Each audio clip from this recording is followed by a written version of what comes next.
Bonjour à toutes et à tous et merci à la SFEN, à son président, à sa déléguée générale pour l'invitation. Je vais effectivement vous parler des scénarios 2050 et du travail que nous avons entrepris. Et je vais commencer par ne pas parler de 2050. Alors, je vais commencer par parler de 2035. Pourquoi ? Cela fait en fait un certain temps qu'on nous demande de faire des scénarios qui vont jusqu'en 2050. Jusqu'à présent, j'avais essayé d'y résister pour deux raisons. La première, c'est qu'on avait un gros programme de travail sur les 10-15 prochaines années. Et que dans ce programme de travail, on a testé des méthodes de quantification, on a testé un certain nombre d'approfondissements de modélisation sur la mobilité, l'hydrogène, le secteur du bâtiment, que cela nous conduit à un certain nombre de publications qui visent à déjà partir d'un socle de référence construit, partagé avec les parties prenantes, et que donc avant d'aller jusqu'en 2050, il fallait déjà avoir rodé la méthode. Donc ça, je pense que c'est bientôt fini, puisque en mai 2019, nous avons présenté nos travaux sur la mobilité, plutôt au cours du mois de janvier 2020, ceux sur l'hydrogène bas carbone, et qu'au printemps, on finira par les questions sur le secteur du bâtiment. Dans le même temps, on a également évalué ce que cela nécessitait de faire sur le réseau de transport. Et donc, on commence à avoir les différents éléments. Donc ça, c'est le premier point pour lequel, jusqu'à présent, on est resté sur 2030-2035. Puis, il y a un deuxième point, c'est que 2050, il y a beaucoup d'avis. Je suis également persuadé qu'en 2050, on sera sur une réalité qui ne sera probablement pas celle qu'on avait prévue.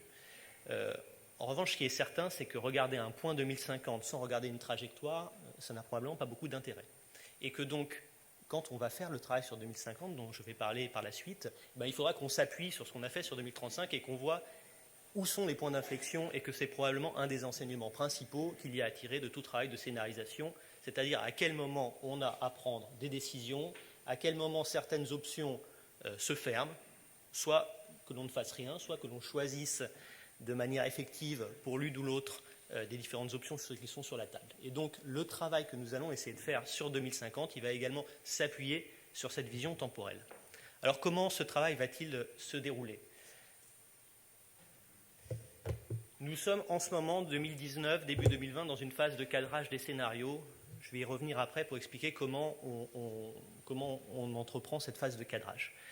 Ça nous conduit à examiner des scénarios qu'on classe dans deux familles. C'est probablement un peu caricatural, mais on va dire qu'à l'instant T, on a deux familles de scénarios qui se dégagent, une famille 100% renouvelable et une famille renouvelable plus nucléaire pour le système électrique. La famille 100% renouvelable, elle va nous conduire à regarder des mondes qui sont très différents d'aujourd'hui. Et donc, elle nécessite un examen spécifique. Et dans ce cadre, effectivement, nous avons été mandatés avec l'Agence internationale de l'énergie par la ministre pour remettre au milieu de l'année 2020 un rapport qui parlera de la faisabilité technique et qui listera un certain nombre d'enjeux sur ce que représente un scénario 100% renouvelable pour la stabilité du système électrique, pour le stockage, pour le réseau. Et donc, on aura un outil sur lequel on pourra s'appuyer, méthodologique, avec un certain nombre de résultats pour la suite des travaux. Donc, tout ne sera pas en 2021, il y aura une étape en 2020. Et nous allons continuer en parallèle à faire avancer les scénarios ENR plus nucléaire. Le travail sur le 100% renouvelable ne va pas s'arrêter mi-2020. Et au premier semestre 2021, nous aurons un rapport final qui prendra la forme du bilan prévisionnel de long terme et qui listera un certain nombre d'indicateurs techniques, économiques, environnementaux, sociétaux sur les différents scénarios. Donc voilà le travail que nous avons entrepris. C'est un très gros travail, probablement le plus gros que nous avons jamais lancé sur ces questions de scénarisation. Je vais essayer quand même d'en dire quelques mots plus précis sur les questions du cadrage. Alors, la première chose, c'est que nous allons partir de l'objectif de neutralité carbone, donc c'est bien normal, et des trajectoires de la SNBC. Nous allons étudier des trajectoires, pas uniquement des points d'arrivée. Nous allons intégrer les conséquences du changement climatique et nous allons avoir une modélisation complète du système à l'échelle européenne. Alors, je prends conscience que des fois, c'est tellement évident pour nous de dire qu'on modélise l'Europe qu'on oublie de le dire. Pourtant, dans le débat français aujourd'hui, le débat sur le nucléaire et les renouvelables est quand même encore très souvent présenté comme un débat énergie renouvelable versus nucléaire à la maille nationale. Ce n'est pas du tout, mais pas du tout, la façon dont on analyse ce système. Pas du tout. C'est-à-dire qu'aujourd'hui, quand on ajoute des renouvelables dans notre système électrique, elles ne se substituent pas, pour la majeure partie, à de la production nucléaire. Elles se substituent à des moyens thermiques fossiles, en France marginalement et essentiellement dans les pays voisins. Donc ce n'est pas du tout notre cadre d'analyse, et le modèle que nous utilisons porte sur tous les pays européens et modélise centrale par centrale la production d'électricité en Allemagne, en République tchèque, en Pologne, en Scandinavie, etc. Donc nous aurons bien un modèle européen, et je partage, alors peut-être que ce sera évoqué au cours de la table ronde, les hypothèses que nous serons amenés à considérer sur les stratégies énergétiques de nos voisins seront donc de premier ordre dans les résultats que nous obtiendrons. C'est-à-dire que très clairement, pour un pays comme l'Allemagne, ou des blocs comme la Scandinavie, on devra avoir différentes hypothèses. Ça va complexifier le travail pour nous, mais c'est nécessaire de le faire, car les choix français et les choix des autres États européens sont interdépendants, et ce serait même le cas s'il n'y avait pas le Green Deal. Alors, le Green Deal, ça y met une étiquette politique, mais la réalité technique de notre système est déjà celle de l'interconnexion. Je vais m'attarder sur 3 briques. Alors c'est une sélection, mais ce sont probablement les 3 les plus chronophages dans le travail. La première, c'est la prise en compte du changement climatique. Donc aujourd'hui, les modèles que nous utilisons sont déjà sophistiqués de ce point de vue. On utilise 200 par année, 200 chroniques éoliennes, 200 chroniques solaires, 200 chroniques hydrauliques, etc. Nos futurs scénarios visent à aller plus loin et à traiter un angle mort. Il y a beaucoup d'études sur 2050. Il y en a de plus en plus. Fabien va en présenter une tout à l'heure. Aucun doute sur le fait qu'elle sera de qualité. Mais il y en a beaucoup. Par contre, ce sont des études qui évaluent les moyens de lutter contre le réchauffement climatique, et la plupart du temps, ou alors on ne les connaît pas, qui n'intègrent pas les conséquences du réchauffement climatique qui adviendra dans des proportions qu'on ignore encore, mais qui adviendra, c'est une certitude, sur la façon même dont nous allons concevoir notre système électrique ou notre système énergétique. Nous avons établi au milieu de l'année dernière un retour d'expérience sur les 2 épisodes de canicule. Ils ont des impacts sur la production, sur toutes les filières, le nucléaire, l'hydraulique, l'éolien, le solaire, le gaz. Ils ont des impacts sur la consommation, ils ont des impacts sur l'acheminement. Donc ils ont des impacts sur tout. Donc quand on va regarder le monde de 2050, eh bien, il n'est pas possible de travailler à climat inchangé, voire de faire ce qu'on peut faire aujourd'hui, c'est-à-dire de sélectionner les dernières années et de considérer qu'elles sont révélatrices de la dérive climatique. Donc nous travaillons depuis 3 ans avec Météo France sur un nouveau modèle climatique qui prendra en compte le réchauffement avec différents scénarios qui sont basés sur ceux du GIEC. Donc on aura le RCP 4.5 et le RCP 8.5 pour encadrer.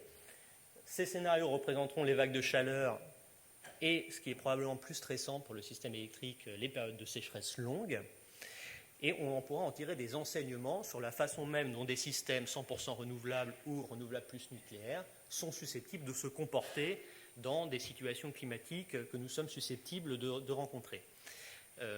On accordera un soin particulier à ce que cette représentation climatique soit bien conforme au consensus scientifique actuel.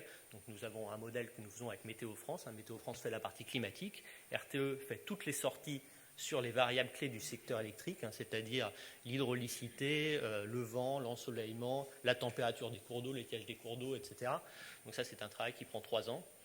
Et nous allons regarder avec d'autres laboratoires qu'on est bien centré par rapport aux travaux du GIEC. J'en ai aucun doute, mais au moins ça permettra de garantir à chacun qu'on est au top du point de vue de la modélisation scientifique. Donc première brique essentielle, très chronophage, la plus chronophage dans tous les travaux dont je vais parler. La deuxième brique, alors je me suis trompé de sens, voilà. La deuxième brique, c'est la concertation renforcée. Alors, ce n'est pas à l'occasion de ces scénarios que nous allons inventer le concept de concertation. En revanche, nous avons décidé d'aller plus loin que ce que nous faisions par le passé. Nous avons mis en place 9 groupes de travail thématiques, dont 7 sont lancés sous l'égide d'une commission plénière. Tout le monde peut participer, donc les experts, les moins experts également. Bon, ça, c'est le lot de la concertation. Mais en général, ce sont quand même plutôt les personnes intéressées qui se réunissent et participent à ces groupes de travail, de manière à ce que ce soit profitable pour tout le monde et que les entités, les organisations, qu'elles soient grandes ou petites, et notamment les plus petites, puissent suivre la concertation. Nous nous astreignons, avant chaque GT, à écrire un document de cadrage d'une 50aine de pages, et ce document de cadrage évolue avec le temps. Donc on ne fait pas de compte-rendu personne par personne. En revanche, on s'astreint à ce que l'ensemble des travaux qui sont traités dans ces groupes de travail soient bien écrits dans un français accessible pour tout le monde et pas uniquement avec des équations. Et c'est un travail très lourd pour nous, mais c'est nécessaire. Et nous avons en fait déjà beaucoup de retours par rapport à ces documents. Donc ça fait déjà qu'on gère environ 300 pages ou 350 pages de documents à date qui évoluent en fonction des retours des différentes parties prenantes. Pour compléter cette phase de concertation, nous organiserons à la fin du printemps une consultation publique et probablement une seconde plus tard dans l'année, mais donc ce sera scandé par des épisodes formels où les différentes parties prenantes seront amenées à s'exprimer sur les différentes hypothèses. Alors le prochain groupe de travail porte sur un sujet qui en général enflamme les foules, c'est-à-dire les coûts. Voilà. Donc bien évidemment, nous ne connaissons pas les coûts en 2050, mais nous présenterons notre méthode de quantification et nous présenterons les fourchettes que nous envisageons de retenir et ça conduira, j'en suis certain, à un certain nombre de débats. Troisième point, avoir une même trame d'analyse. Donc quand on regarde des scénarios, en fait ceux sur 2050 seront probablement plus techniques, auront un volet plus technique que ceux sur 2030-2035. Pourquoi ? Parce que sur 2030-2035, nous sommes sur des modes d'exploitation du système électrique qui ressemblent probablement à ceux d'aujourd'hui. Sur 2050, on peut s'affranchir beaucoup plus largement d'un certain nombre d'éléments qui nous paraissent aujourd'hui incontournables. On peut avoir un découplage beaucoup plus fort entre la production et la consommation d'électricité. On peut avoir une production forte d'électricité et puis la transformation d'électricité en d'autres vecteurs. On a un certain nombre de scénarios européens qui reposent aujourd'hui beaucoup plus sur l'hydrogène, par exemple. Donc on peut avoir des éléments qui sont très différents. La notion même de sécurité d'approvisionnement à horizon 2050 ne peut pas être réduite aux critères réglementaires des 3 heures. Ça signifie de regarder quel est le paysage de défaillance que ça implique quand on est dans des situations où il n'y a pas de vent, où il n'y a pas de soleil, ou au contraire dans des situations où il y aurait des arrêts de réacteurs. Donc tout ça, c'est un volet technique. On a une description environnementale qui ne se réduit pas au CO2, puisque de plus en plus aujourd'hui, on nous demande de considérer d'autres indicateurs. Et puis l'aspect du CO2 est aussi plus riche quand on regarde non seulement le point d'arrivée, qui pour le coup est assez clair, puisque ça doit être la neutralité carbone, mais également la trajectoire. Sur la description économique, je pense que dans cette instance, cela va sans dire, qu'il en faut une de robuste. Et il y a un point important, c'est la description sociétale. En réalité, dans tous ces scénarios, il y a beaucoup de petites hypothèses. Il y a beaucoup de petites notes de bas de page. Les notes de bas de page, elles sont extrêmement structurantes sur ce que cela dit de notre société. On peut avoir des scénarios qui sont compatibles avec certaines visions du monde, avec certains postulats sur ce qu'est capable d'assumer la société. Certains scénarios peuvent aller avec plus ou moins de sobriété. Certains scénarios peuvent aller avec une acceptation par une partie de la population d'une flexibilité des usages plus importante. Et nous avons déjà commencé à le faire, le travail d'expliciter toutes ces notes de bas de page et d'essayer de mettre en récit ce qu'elles signifient. Ça nous semble absolument crucial puisque on n'a pas intérêt à ce que nos scénarios reposent sur des points qui ne seraient en réalité pas partagés. Pourquoi c'est important d'avoir une même trame d'analyse ? Alors, je ne veux pas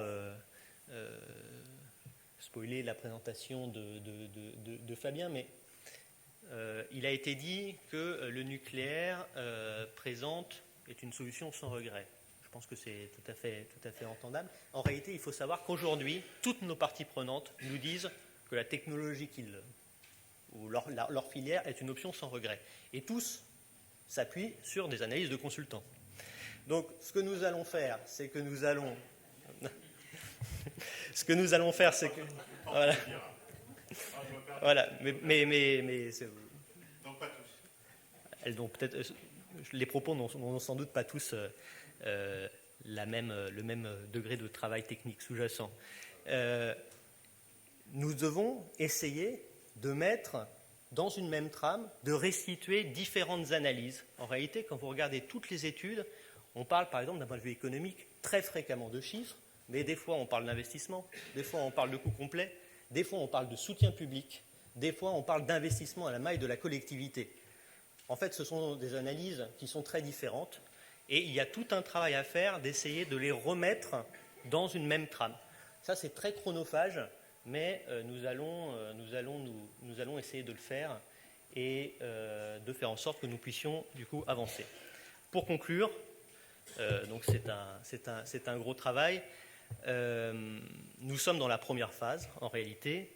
Donc nous sommes en train de mettre en place et de lancer tous les groupes de travail thématiques. Donc il y en a 7 qui ont été lancés sur 9, il en reste 2, 2 sur le fonctionnement technique et sur la flexibilité. Nous allons organiser une consultation publique probablement à la fin du printemps là-dessus. Ensuite, mi-2020, il y aura une étape spécifique sur le 100% renouvelable. Au cours de la phase 2, nous échangerons sur des premiers résultats de simulation. Et puis, la phase 3 sera la concertation finale, la rédaction et la préparation du livrable. Voilà, j'espère que j'ai pu vous donner des éléments qui vous seront utiles sur le travail que nous avons lancé et qui, vous voyez, s'instancie dans un calendrier qui est compatible avec les échéances publiques et avec les travaux que vous avez menés. Merci beaucoup.